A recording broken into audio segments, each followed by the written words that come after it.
Here's the scene after the Broncos lose 22-16 against the Las Vegas Raiders in overtime.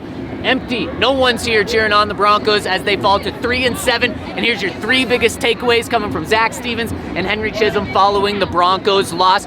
First takeaway, the Broncos blow, choke, implode, collapse at the end of this game, and boy was it bad. It started with the offense coming out of the 2-minute warning. The Broncos had the ball, third down. Raiders have no timeouts. All they have to do is keep the ball in bounds, keep the play clock running, then they can punt it back to the Raiders. They don't do that. No, instead they call a pass play.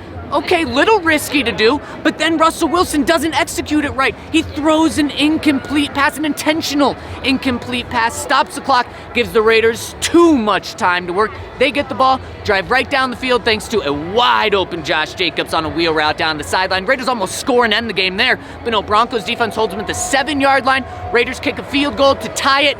Only took 3 plays in overtime for the Raiders to not just win the game with the field goal and make the Broncos get the ball, but win the game on a walk-off touchdown to a wide-open Davante Adams. I'm talking about the best receiver in the NFL. Wide open. Every part of the Broncos offense, or every part of the Broncos team choked this game away. They sure did. The play calling, though, there was some new stuff there. Clint Kubiak took over, and the biggest change that Nathaniel Hackett has made since he became the Broncos head coach. As Zach mentioned, they decided to throw the ball on a third down when they could have run the clock out.